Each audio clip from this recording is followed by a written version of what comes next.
اعوذ بالله من الشیطان الرجیم بسم الله الرحمن الرحیم. ټولو وطنوالو ته د زړه له تله سلامونه کوم. السلام علیکم ورحمت الله وبرکاتو.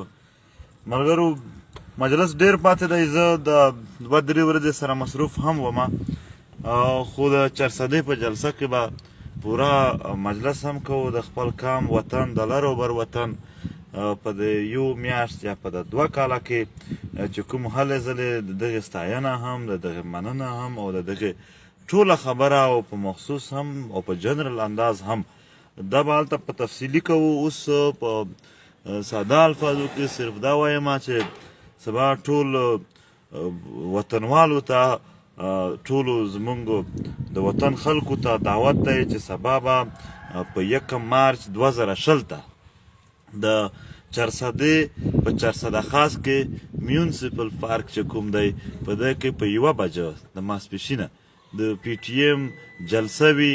دې جلسه ته تاسو ټولو ته دعوت درکوو چې خامخا راشئ، تاسو خپله تیاری وکئ، د هرې ضلعې ملګري راشئ، د چرسدې او نږدې علاقو مومند باجوړ دا ولسونه خو خامخا راشئ.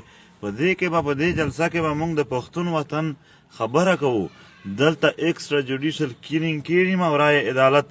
نن هم د عدنان شنواري لا خو احتجاج روان دی، خو داسې په زرګونه تیر وشول په باجوړ نه په ټول پښتونخوا کې وشول. نو د دغې په حواله سره به خبره کیږي. احسان الله احسان څنګه خلاص شو، ولې یې خلاص کړو، په دې به خبره کیږي. داسې دلته میسینګ پرسنز په لاپت افراد به خبره کیږي. داسې د پښتون وطن په وسایلو باندې قبضه کول، د دوی په د خپل وسایلو کښې دوی ته داسې شخړې جوړول چې پکښې مجبور شي او خپل کاروبارونه پرېږدي، نور وطنونو ته لاړ شي. په دې به خبره کیږي. د دغه وطن د خوشحالۍ او د دغې د آبادولو دپاره به هم بیس کیږي.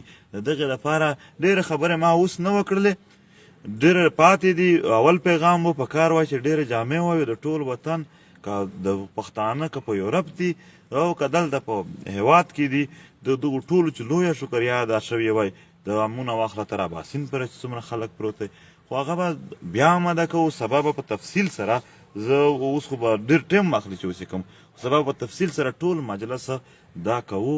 خدای د تاسو خوشحال لري، خدای د تاسو آباد لري. جلسه ته خامخا راشئ، ځکه چې دا د پښتنو ټولې دي، دا د پښتونولۍ ټولې دي. خدای دې داسې وخت نه راولي چې د پښتو او د پښتونولۍ خبرې وي او پښتانه په کورونو ناست وي. نه، موږ به د خپل وطن د پښتو او پښتونولۍ میدانونه کله هم خالي نه پرېږدو. دا به داسې ډک او داسې په جذبه او په داسې یو احساس سره وي چې هغه واقعي زموږ پلرونو نیکونو زموږ تاریخ ښې راته پاتې دی. مننه، خدای مو آباد لره.